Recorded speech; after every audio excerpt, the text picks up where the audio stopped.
السلام علیکم ورحمۃ اللہ وبرکاتہ۔ سامعین، اللہ اور اللہ کے رسول کے پیغام کے ساتھ میں آپ کی خدمت میں حاضر ہوں۔ میں غلام مصطفیٰ ہوں اور آپ دیکھ رہے ہیں میرا چینل پیام اسلام۔ میری آپ لوگوں سے استدعا ہے کہ میرے اس پیغام کو دوسرے لوگوں تک بھی پہنچائیں، اور اگر آپ کو پروگرام اچھا لگے تو اس پہ کامنٹس ضرور کیا کیجیے۔ پچھلا ہمارا سبق جو تھا وہ آیت نمبر 60 تھی سورۃ توبہ کی۔ سبق کے طوالت کی وجہ سے میں نے اس کو 2 حصوں میں تقسیم کیا۔ آج کا ہمارا سبق بھی آیت نمبر 60 ہی ہے۔ اس میں کچھ ضروری باتیں تھیں اور وہ سبق لمبا ہونے کی وجہ سے میں نے اس کو 2 حصوں میں تقسیم کیا ہے۔ یعنی ضروری باتیں جو گوش گزار کرنا آپ کے ضروری تھیں اس بارے میں۔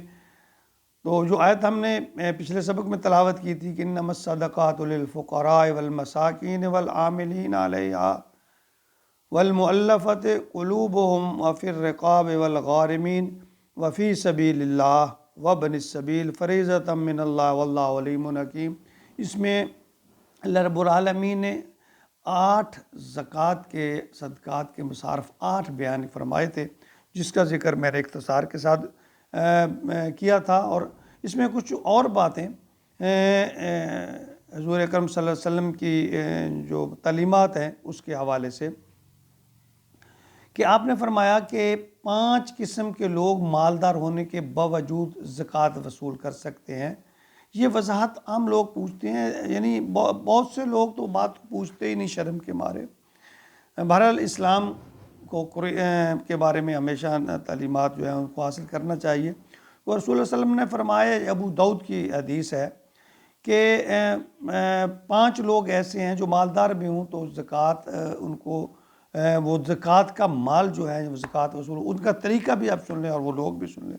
ایک تو فرمایا کہ مالدار پر زکوٰۃ حرام ہے بجز 5 قسم کے مالداروں کے۔ نمبر 1، جو زکوٰۃ وصول کرنے پر مامور ہوں، یعنی جو اس میں عاملین ہیں ان پر وہ زکوٰۃ کے پیسوں سے ان کو تنخواہ یا ان کا معاوضہ دیا جاتا ہے، اگرچہ وہ صاحب ثروت ہیں، وہ جو ان کی خدمات ہیں ان کے صلہ میں دیا جا سکتا ہے۔ نمبر 1۔ نمبر 2 فرمایا وہ مالدار جو زکوٰۃ کی کسی چیز کو اپنے مال سے خرید لے، یعنی زکوٰۃ کی کوئی چیز ہے کسی کو دی ہے، وہ اس کی ضرورت کی نہیں ہے، وہ اس کو بیچنا چاہتا ہے، وہ کسی نے خرید لی ہے تو وہ اس چیز کو استعمال کر سکتا ہے۔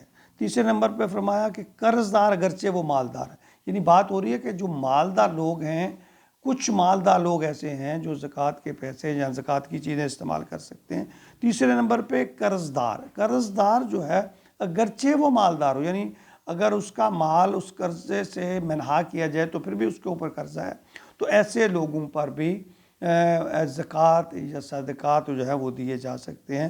چوتھے نمبر پہ فرمایا کہ راہ الہی کے پر چلنے والے لوگ غازی ہوں، مجاہد ہوں، یعنی وہ لوگ بے شک مالی طور پہ وہ مضبوط ہیں، وہ زکوٰۃ کے ویسے حقدار نہیں ہیں، لیکن ان کی مدد کے لیے، اسلحے کے لیے، ان کی رہائش کے لیے اور ضروریات کے لیے اگر ان زکوٰۃ سے ان کی مدد کر دی جائے تو یہ بھی حضور صلی اللہ علیہ وسلم نے فرمایا کہ وہ اس کو استعمال کر سکتے ہیں۔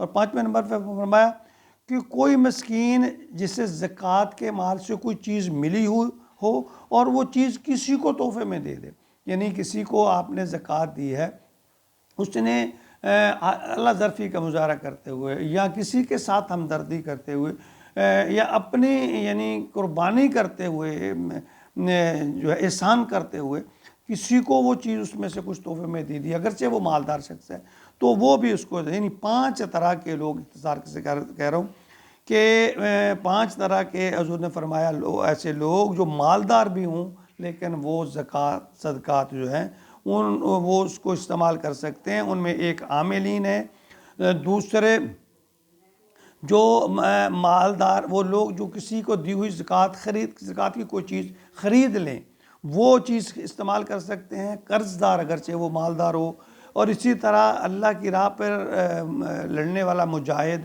یا غازی جو ہے وہ اس کو زکوٰۃ اور صدقات کے مال سے دیا جا سکتا ہے۔ اور وہ لوگ جو کسی کو آپ نے زکوٰۃ کی کوئی چیز دی ہے اور وہ چیز کسی کو تحفے میں دے دے تو وہ بھی اس کو استعمال کر سکتے ہیں۔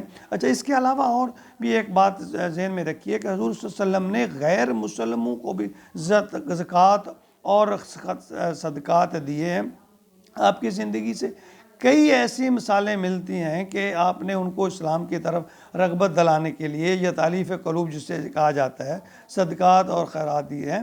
یعنی اگر کوئی ایسا آدمی جس کی اسلام کی طرف رغبت ہے لیکن مالی مسائل ہیں تو ان کو اسلام کی طرف راغب کرنے کے لیے ہم زکوٰۃ کے پیسوں سے ان کی ہیلپ کر سکتے ہیں۔ یہ حضور اکرم صلی اللہ علیہ وسلم کی زندگی سے بڑی یعنی موقع پر ایسا ہوا، اور یہ نہیں ہے کہ وہ آپ کے دور کی بات ہے جی اسلام کا کوئی بھی قانون ہے وہ دائمی ہے۔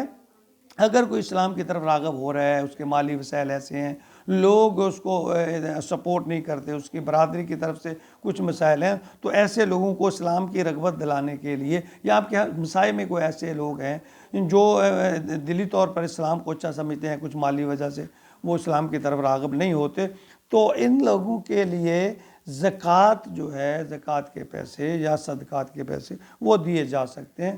ہمیں دین کو سمجھنے کی ضرورت ہے۔ بہت سی باتیں ایسی ہیں جن کو ہم بس ایسے ہی سنی سنائی بات یعنی ہم خود بھی مطالعہ کر سکتے ہیں حدیث کا، قرآن کا، لیکن یہاں کسی بھی صاحب علم سے پوچھ کر جو ہے اس پر پوچھنا چاہیے، دین کے بارے میں جتنا ہو سکے علم حاصل کرنا چاہیے۔ اور یہ بھی کہ دین کے بارے میں تو ہر کسی پر اتنا علم حاصل کرنا فرض ہے کہ حلال حرام روزمرہ کے جو معاملات ہیں وہ ہر آدمی کو، ہر مسلمان کو پتہ ہونا چاہیے۔